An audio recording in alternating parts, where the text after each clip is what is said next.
Okay, so here's what we got going on. The hub assembly of the tractor L2501 can be several different settings to adjust the width. One of the bolts came out. This one I think is loose up here. So we're gonna have to take the wheel off, change it. They also stuck the valve stem on the inside. I don't think these were torqued to the correct torque, and I don't think they used lock washers when they're supposed to use lock washers. I looked all over where a good jack point would be. This is where I'm going to be jacking from, right here in the middle. Get it up off the ground.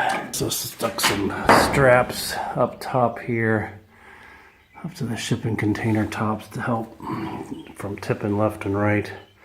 We'll tighten those up also.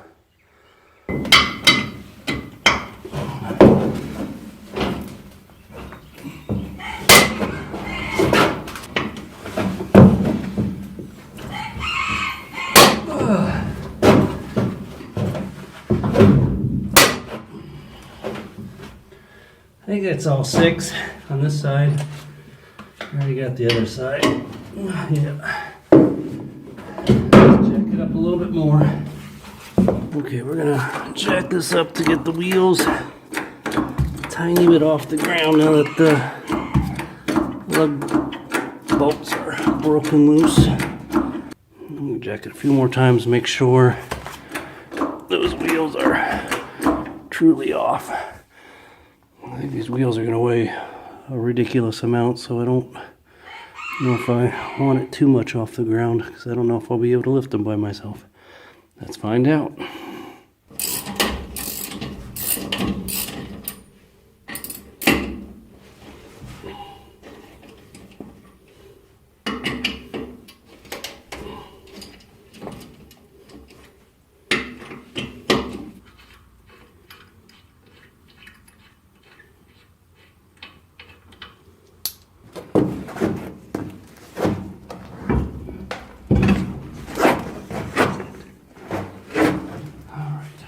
Got them both off.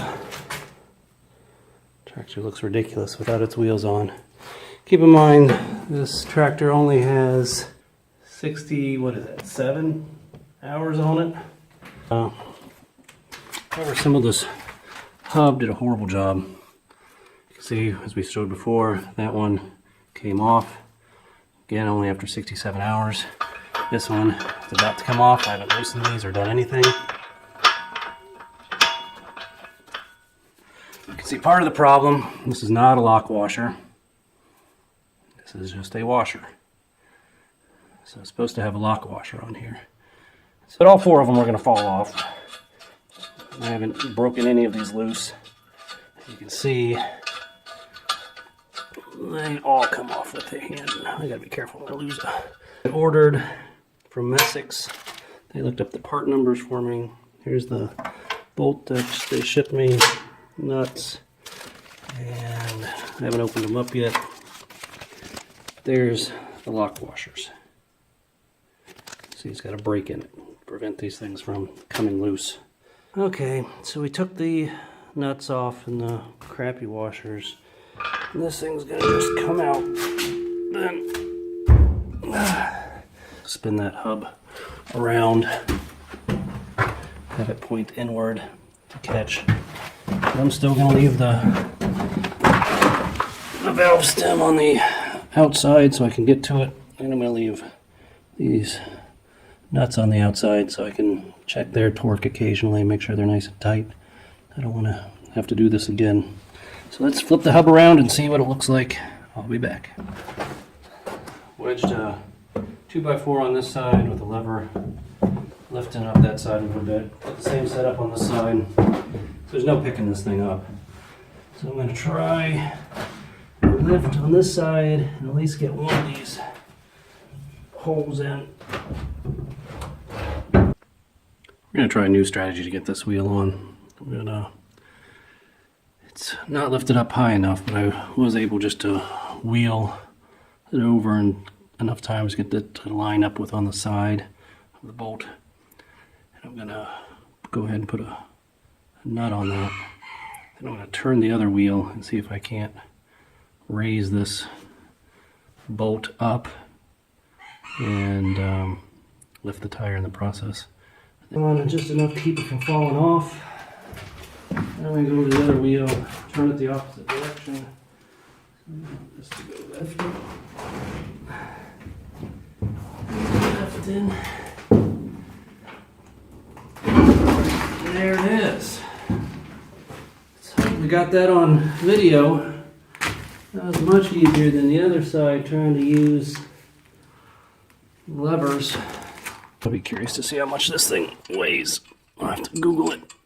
Got this tractor tire with fluid in it. Feels like hundreds of pounds to me. Got all the lug bolts on, tightened down. Got the rim bolts tightened down too. Make sure you do it in a star pattern when you tighten them, just like in a car. Get that one snug and then cross over down to here. Snug it, snug it, snug it. Snug it, snug it, whatever. As long as you're crisscrossing and trying to make a star pattern. Keeps the metal from binding up. It takes 160 foot-pounds of torque on the lug, and the wheel also takes 160. I've got it darn close. I'm gonna take it outside and get out of the shipping container so I have some more room. Because 160 pounds is gonna take a hell of a lot of force. There it is, finished. Don't know if you can tell, but it did widen the stance a little bit to flip the hubs around, which is okay by me. I didn't really want to widen it too much, but it was only a couple inches, if that. And more importantly, I now can service the wheels much easier. We've got all the nuts facing out, so I can tighten them and monitor them a bit easier. Put the new lock washer on, and washers. And sorry, I'm out of breath. I had to tighten all these down to 160 foot-pounds, the wheel assembly and the lug nuts, and that's exhausting. And then I can now get to the valve stem much easier, so I can fill it up. This was mounted on the inside with the backhoe on. You couldn't get to it except for one part, so you had to back up the tractor, pull forward the tractor, get it in the right spot.